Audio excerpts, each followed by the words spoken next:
In this video, we're going to discuss ways to clean your image up a bit. Right now, I'm in Photoshop with the raw settings, so just opening up your content-aware image. This is not a great example of a final project to turn in, but this is a good example of some different areas that need cleaned up, so some spots in the background.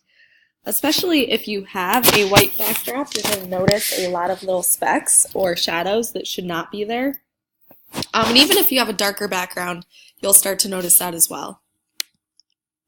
Now, one tool that works really well for this is the spot removal tool. And that's found at the top of your screen here, so spot removal. And if I zoom in, you'll see a few of my spots here. So, for example, this one on the left. If you click and drag to cover that spot, it's going to automatically choose another area and fill that in. So it's using this color and adding it here. So that gets rid of my spot pretty easily.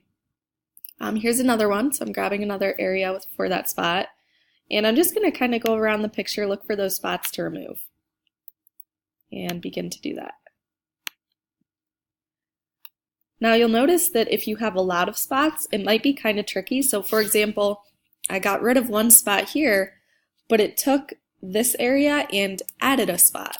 So be careful that it's not selecting an area with a spot. So you can kind of slide these around and adjust it to make sure that it has that clean background where you want to kind of copy and paste that there. So then when you're finished and all of your other edits are done on here, you're going to hit OK. And another thing you can try out is either the clone stamp tool, where you are taking an area and kind of manually overlapping it. So let me zoom in again. So here's a spot. I can hold down Option, select the area that I want to paste over here. So I'm selecting this area over here, and I basically am painting that, and you can see that little plus button that comes up. So I'm painting that spot where the plus button is on top of my mark, and that helps it to disappear. Another tool that you can try if you find a lot of spots is this little Bandaid tool over here.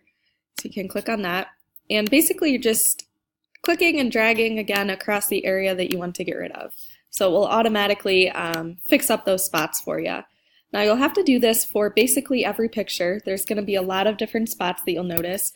There might even be some spots on the object itself, so make sure that you're kind of smoothing some of those areas out on your object, making sure that there's no specks or different things that will get in the way of the image.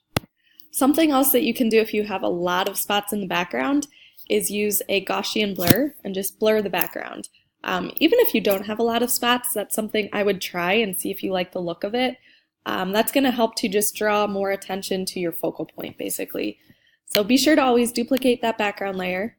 So I'm going to duplicate that, and then I'm going to select the background. So I'm just clicking on my quick selection tool here, selecting the background, which should go pretty quickly if your background was one of those solid colors.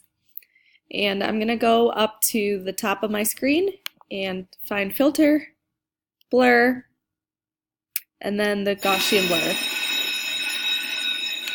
And you can make sure that preview button's selected so you can preview what it looks like. But as I adjust this, you can see that background starting to blur a little bit. So here was where it started, and then this is that background being blurred.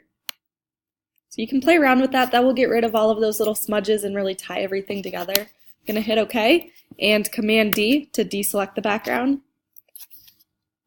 One thing you'll notice while adding this blur, however, is that if you zoom in, you'll see some of those edges that look kind of harsh. So you can see that it almost looks cut and paste, and you don't want that, especially with the background and lighting that you worked hard to set up. So what I would try is adding a mask to your image, and then with this mask, use the gradient tool. So over on the left, I have the gradient tool selected. Change that gradient to a radial setting, so I changed my gradient to radial, and then I'm just going to, from the center, click and drag out. And that way, you'll notice in my layers here, the mask is creating this kind of halo or circle around my watch that fades out. So then I just have more of the blur around the outside, and that blur is fading into the watch. So it's not that harsh outline. You can still see some of the shadows.